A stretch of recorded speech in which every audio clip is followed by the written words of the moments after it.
India's economy will be hit hard by the combination of the global tariff battle and the US Federal Reserve's monetary tightening the cycle, according to a study by the economists at the Rabobank International. A tariff battle will reduce exports and lead to import inflations, which will hurt Indian purchasing power and investments, according to Rabobank's study. That could mean much as 2.3% of missed GDP growth for India by 2022. Many countries would end up being caught in the middle. Economist Hugo Erkan, Rafi Hayat, and Marjane Hermesky wrote about the current trade spat between the US and China and India. India could fall the victim to advise the trade policies of the US or the China or the both. They cite three possible scenarios how this could happen.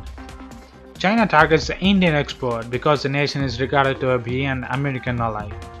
India chooses not to side with Donald Trump's administration, and the US has a go at the Indian exports. India retaliates against the US.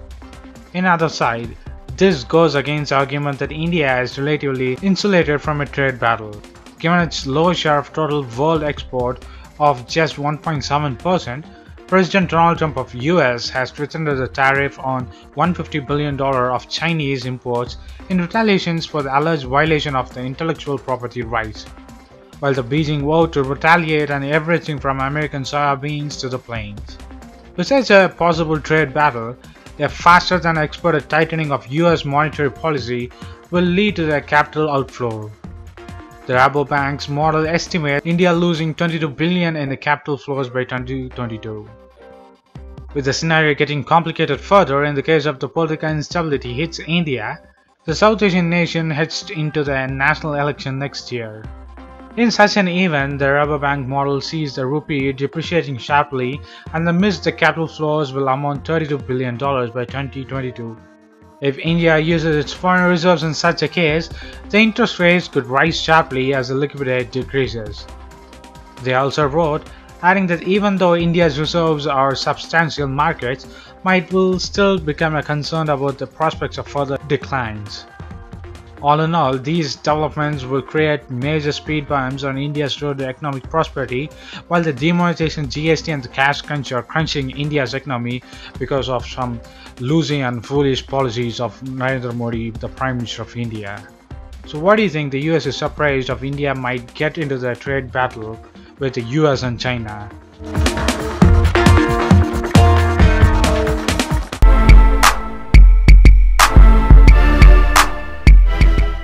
In New Delhi, the Trade Minister of India and the UK would meet in London on January 11 as part of the Joint Economic Trade Committee (JETCO) deliberation to boost bilateral commerce.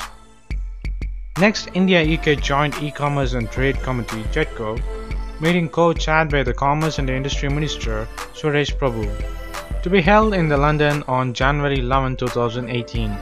The Department of Commerce said in a tweet. In the last meeting, the both sides reviewed the progress and held in the joint working groups on areas like smart cities and advanced manufacturing. The bilateral trade between India and the UK dipped to $12.2 billion in 2016-17, as against the $14 billion in the previous fiscal year. India received a $24.9 billion foreign investment from Britain between April 2002 September 2017 of FDI. As of India's probes cheap detergent chemical imports from China, India has initiated an anti-dumping probe into imports of Chinese chemical used in the detergent following the complaints from some domestic companies. Gujarat Credo, Emerald Industries and Chemical India have filed an application before the Directorate General of Anti-Dumping and Allied Duties, a DGAD, for the initiation of investigation into the imports of Geolite 4A, a detergent grade, from China. In a notification, the DGAD said that prima facie it has found sufficient evidence of dumping of the chemical. The anti-dumping duty, if imposed, would help guard the domestic players in the sector against the cheap imports of the product. The authority hereby initiates an investigation into the alleged dumping and the consequent injury to the domestic industry, it said. In the probe, it would determine the existence and the effect of the alleged dumping and recommend the amount of anti-dumping duty which is levied would be adequate to remove the injury to the domestic industry. The period from April 2016 to June 2017, or 15 months' time, will be taken for the probe. The countries carry out the anti-dumping probe to determine whether their domestic industries have been hurt because of the surge in the cheap imports. As a countermeasure, they import duties under the multilateral regime of WTO.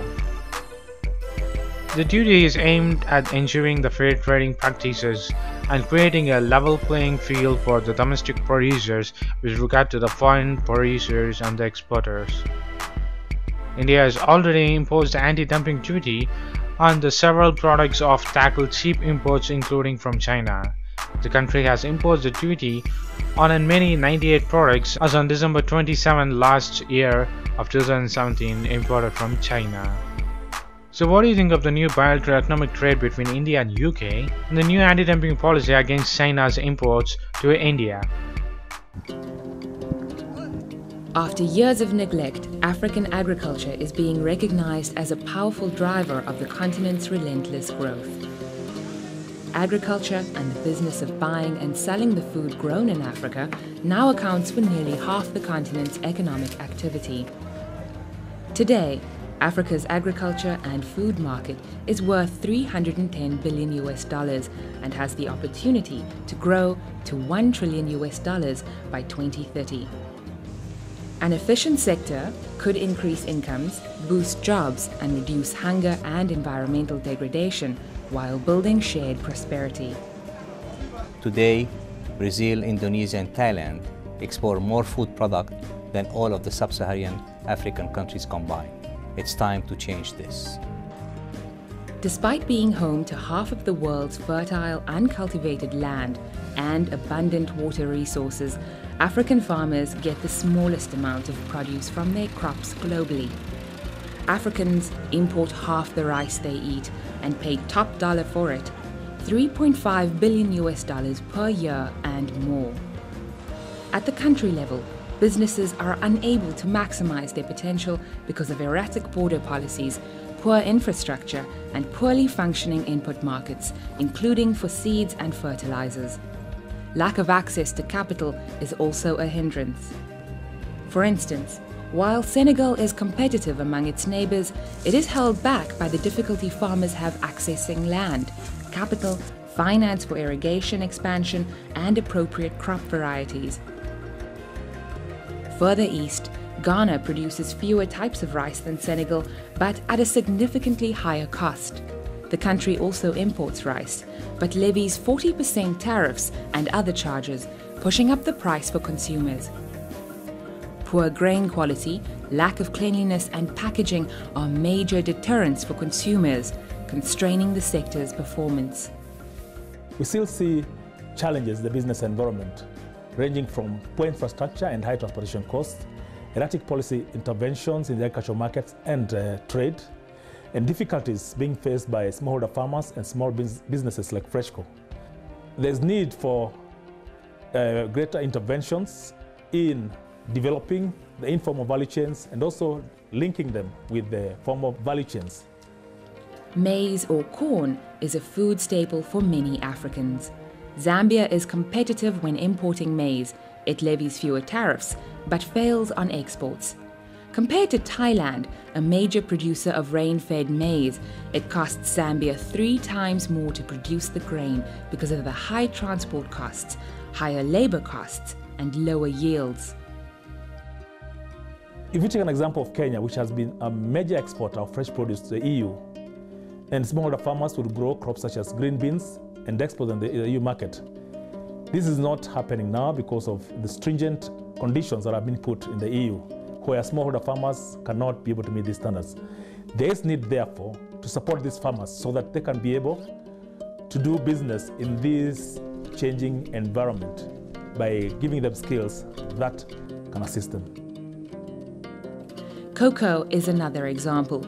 It is sub-Saharan Africa's most important export crop. Ghana, Africa's largest cocoa producer, has upgraded technology and management, but yields are low because of aging farmers and aging trees. Ghana needs a substantial boost in investment to upgrade plantations and make growing cocoa a profitable venture. The result of these challenges to African food production and trade is more imports and rising food prices, coupled with the rising threat of climate change. African farmers and businesses must be empowered through good policies, increased public and private investment, and strong public-private partnerships. Africa is at a crossroads. A dynamic private food industry can work side by side with governments to link farmers to consumers in an increasingly urbanized continent. By investing in the agribusiness sector, African countries can tap into regional and global food markets, make more food available locally, and boost exports.